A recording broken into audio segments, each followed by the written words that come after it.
Hello guys and welcome to a special edition today. As you see, I came to the start line but I didn't start the race. Unfortunately, I'm sick, so I won't be racing this week. But luckily, I will be borrowing your legs and I will make some commentary on the loop, on the tactic of the racers, and hopefully you're gonna enjoy this video the same as the ones where I've been racing. So today we're doing flat is fast, race 3, and it's the London loop. It should be a flat loop, but as you will see, it's not so flat, and it has very many key moments in the race, which has a punchy little climb of like 1 minute, and it has the exit of the metro as well, which is maybe 10 seconds, but there it will be key to maintain high wattage. Here we will be approaching the first and, in my opinion, the most important part of the race. We can see that there is 30 people peloton, and it's as of now a little bubble, but very soon we will see how it's gonna start stretching, and it's no doubt it's gonna stretch. You see in the head-up display. Actually, here is a little glitch because you think now you're coming off to the blue part and out to the blue. There, it just increase. So you have to keep climbing. Anyway, it's gonna be like maybe 1 minute effort. But if you are caught off guard or you are not doing well and a lot of power this day, you're gonna get dropped. At least you're gonna suffer to stay in the group. And remember, this is a 2 rounds race, which means that we're gonna be passing this same very spot twice. And every little effort gonna count in the end, chipping away some energy, some high wattage, high heart rate is gonna catch. So now we see a little attack. There is 2 people in the front. We will see this French person later on. We're gonna talk about that. But I can talk about right now actually because it's the main part of the video today. When people come to a race without heart rate monitor, it's a little bit sketchy because come on guys, who don't use heart rate monitor today? Or you are such a pro that you don't want to show your rivals what you're doing, or some people may be cheating, because the third reason, of course, is that it's malfunction or you forgot it, so it's okay. But in this case, a person doing such a wattage and kind of look like some sandbagging. It's like 50 kilo person doing 6-7 watts per kilo all the race. That's very suspicious that also he forgot the heart rate monitor. But anyway, let's not judge him right now. The point of this is that he will make a new dynamic on this specific peloton, because if you are up in the front, you will make other ones suffer to try to follow you, try to catch the breakaway, try to join the breakaway. So you make a different race. Here, guys, the exit of the metro is a little punchy climb, 15%. So we will see this later in the second round, a better example. So I'm gonna reserve the tips for that later, but you will see how important it is to carry some speed. So back to the present moment of the race. Peloton is together again, but not for a very long time. We will see now some little attacks, some little followings, and there you go. French guy trying again. It's going very hard. Here is a tiny punch heel, but it's nothing to worry. It's like 20 seconds. You're gonna carry the momentum, so I don't count this part as a key part. So that's why we fast forward. Here we have another person without heart rate monitor.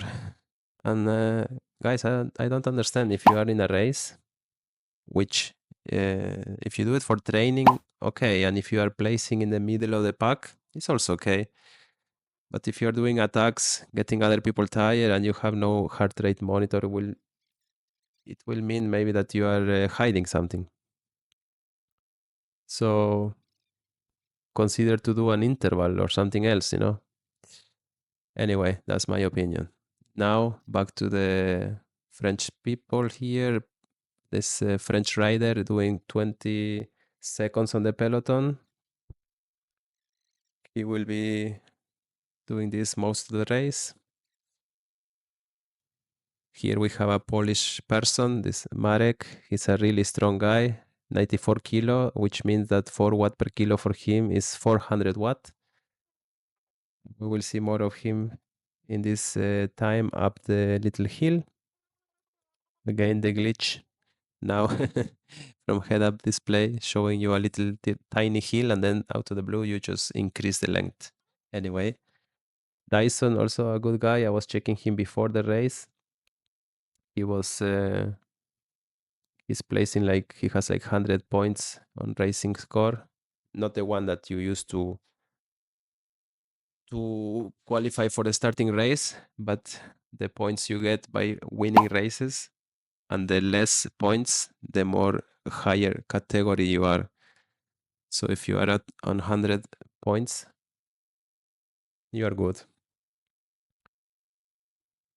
So here we see Marek, the the Polish rider, trying to attack, trying to follow the breakaway, and he does a good job because he don't wait or bring people with him. He tried to go alone and catch him by himself, which is a good idea. Unless you are tired, let me explain. If you are tired, you can do a little attack to provoke the peloton to follow you and help you catching the breakaway. Because if you want to sprint for first place, because obviously you want the first place, you don't want to sprint for second. Then you provoke a chain reaction, and then everybody start to help. And that is the one reason you can attack with the peloton on your wheel. Otherwise, if you feel strong like Marek here, then it's much better that you attack, get a little behind the peloton, you attack, and you go alone. Here we see other people trying, but they won't catch this guy. This is way too strong. But like I was saying, Marek trying to go alone, trying to go to the wheel to this person, and as we will see, I mentioned already he's 94 kilos, so in the flat and in the downhill, he is very fast. And now we're approaching the tunnel, which I was saying. Look, all the energy he spent, this Marek, to follow the first guy. Now we see he catch him, and we're approaching the 15% hill. The key here, guys, is to start the effort now in the flat. You do 7, 8 watt per kilo, so your speed will ramp up to 40, 45, and then you carry the momentum on the hills. Look at now. Marek was in the wheel to this guy. Actually, he was in front of this guy, but he started the effort in the middle of the stairs. And already it's 3 seconds doing 500 watts. The French guy just out of the blue took 3, 4 seconds, 5, 10. He disappeared again when they were together 1 moment ago. So that's the show the importance to know where to use your energy. And here you see, first now someone react that there is no heart rate monitor on the guy in the front. And guys, normally you're racing, you're tired, you're concentrating on people around you. You don't check who has heart rate monitor or not. So after 20 kilometers, almost done because this race is 24, now you decide that you see that people react on this, and then you don't need to follow this guy because this is automatic disqualification. There is no way Zwift lets someone without heart rate monitor win. So then you can let him go. But guys, now you already spent 20 kilometers attacking and re-attacking to try to catch this person. So it's a shit, because it's really changed the whole race dynamic. And like I say earlier, I don't blame if you forgot or is malfunctioning or something, because then you are in the mid pack, you do your race, and you don't disturb the other people around you. But when you are taking 20, 30 seconds of the peloton, this will make people change their race plan and energy expenditure. Okay, enough of that. Back to the race, 1 kilometer, 1.5 actually, because it's 24.5. Now we have a little group of 4 people. These are strong people. The Polish rider, of course, he rest a little bit after being alone and was catched by the group and now rejoin the first 4, if we don't count the flyer in the front. And now it's gonna be some little tactics here. They are all saving power-ups. They know it's only a helmet or drafting. So let's watch what people will do when they will start their sprints. Someone maybe don't have a punchy sprint, so they will try some little attack 1 kilometer before, which is now. It should be a little tiny uphill soon, if I don't remember wrong, or maybe we just pass it, which kind of remind me of the tunnel exit on the race before this one. Is 1.3 kilometer before the finish line, and of course it's not so big, but it's big enough to make some legs hurt. Maybe people is tired, already on the limit. Maybe they have one match left and they have to really squeeze the legs to keep with the group, or make this little separation, how these 4 people done. And it might be the win or lose part of the race, even if it was only at 3-4% for 20 seconds. So back to the sprint. Now it's 600 meters left. Power ups start to pop up. Second group chasing with the helmet, but it won't be enough, guys. This 4 also has their own little battle, the race inside the race. And as we see here, 400 meters to go.